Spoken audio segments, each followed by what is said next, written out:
কখনো কি এমন হয়েছে যে কারো সাথে কথা বলতে গিয়ে মনে হলো তার প্রশ্নের পেছনে অন্য কোনো একটা উদ্দেশ্য লুকিয়ে আছে? মানে প্রশ্নটা শুনতে খুব সাধারণ, কিন্তু ভেতরটা কেমন যেন খচখচ করছে। আজ আমরা ঠিক এই ধরনের কিছু প্রশ্ন নিয়েই কথা বলবো, যেগুলো প্রায় জন্মায় ঈর্ষা থেকে। আর দেখব কিভাবে এই সূক্ষ্ম সংকেতগুলো চেনা যায়।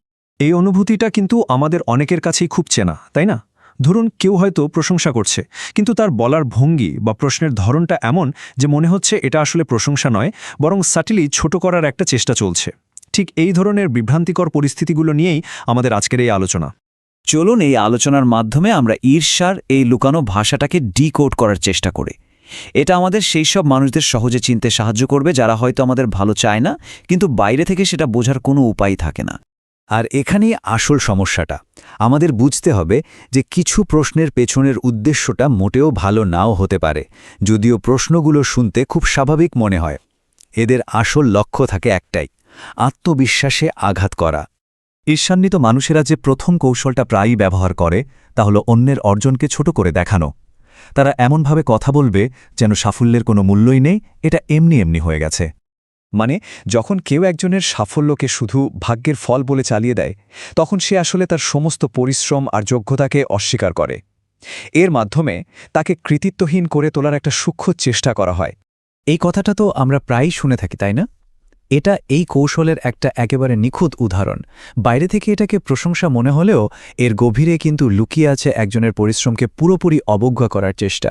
আর এটাই হলো আসল সত্যিটা। যখন কেউ বলে ভাগ্য ভালো, তার ভেতরের আসল অর্থটা হলো আমি এটা মানতেই পারছি না যে তুমি নিজের যোগ্যতায় এটা অর্জন করেছ। ব্যাপারটা কিন্তু বেশ গভীর। আচ্ছা, এবার দ্বিতীয় কৌশলটা দেখা যাক এবং বোঝার চেষ্টা করি এটা কিভাবে কাজ করে। এই কৌশলটা কিন্তু আরও সূক্ষ্ম, আর এর মূল উদ্দেশ্য হল মনের সন্দেহের বীজ বুনে দেওয়া। এই কৌশলটা খুবই প্রতারণাপূর্ণ। এখানে প্রশ্নকর্তা এমন একটা ভাব দেখায় যেন সে অনেক চিন্তা করছে, কিন্তু আসলে সে চেষ্টা করে আত্মবিশ্বাসটা নষ্ট করে দেওয়ার। সে চায় মানুষটা যেন নিজের যোগ্যতা নিয়েই সন্দিহান হয়ে পড়ে। এটা একটা ক্লাসিক উদাহরণ। এই প্রশ্নটা শোনার পর যে কেউ নিজের সিদ্ধান্ত নিয়ে দ্বিতীয়বার ভাবতে বাধ্য হবে। প্রশ্নটা এমনভাবে করা হয় যেন ভালোর জন্যই বলা হচ্ছে, কিন্তু এর আসল উদ্দেশ্য হল মনের দ্বিধা তৈরি করে দেওয়া। তো যখন আপাত দৃষ্টিতে নিরীহ একটা প্রশ্ন করা হয়, তার আড়ালে হয়তো এই বার্তাই দেওয়া হচ্ছে যে আমার তো মনে হয় না তুমি যথেষ্ট যোগ্য। আমরা তো এতক্ষণ দেখলাম কিভাবে ঈর্ষা প্রকাশ পায়।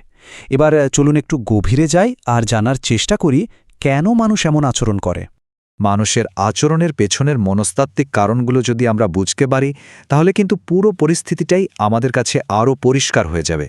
ঈর্ষার এই সংজ্ঞাটা আমাদের বুঝতে সাহায্য করে যে এটা কেবল অন্যের ভালো দেখে খারাপ লাগা নয়, বরং সেই ভালো জিনিসটা নিজের কাছে না থাকার একটা তীব্র, কষ্টদায়ক অনুভূতি। সাধারণত ঈর্ষার জন্ম হয় ব্যক্তির নিজের ভেতরের গভীর নিরাপত্তাহীনতা, নিজেকে ছোট ভাবা বা ক্রমাগত অন্যের সাথে তুলনা করার প্রবণতা থেকে। তারা মনে করে অন্যের সাফল্য মানেই তার নিজের ব্যর্থতা, তার নিজের মর্যাদাহানি। এতক্ষণ তো আমরা সমস্যাটা নিয়ে আলোচনা করলাম। এবার আসা যাক এর সমাধানে। মানে এমন পরিস্থিতিতে আমাদের কী করা উচিত সেই বিষয়ে একটু কথা বলা যাক।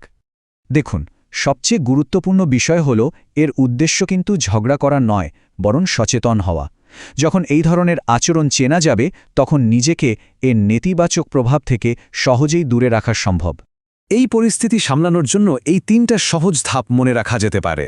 প্রথমত, শুধু শব্দ নয়, তার পেছনের উদ্দেশ্যটা বোঝার চেষ্টা করুন। দ্বিতীয়ত, সেই উদ্দেশ্যটা চিনে ফেলুন। আর সবশেষে এবং সবচেয়ে জরুরি, অন্যের কথায় প্রভাবিত না হয়ে নিজের যোগ্যতার উপর আস্থা রাখুন।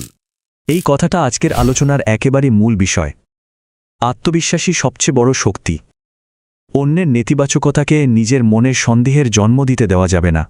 এই প্রশ্নটা আমাদের সবার ভাবার জন্য রইল। নিজের শক্তি আর পথ চলার উপর বিশ্বাস রাখাটা খুব জরুরি, কারণ দিন শেষে আমাদের পথ চলা একান্তই আমাদের, অন্য কারো মতামতের উপর নির্ভরশীল নয়।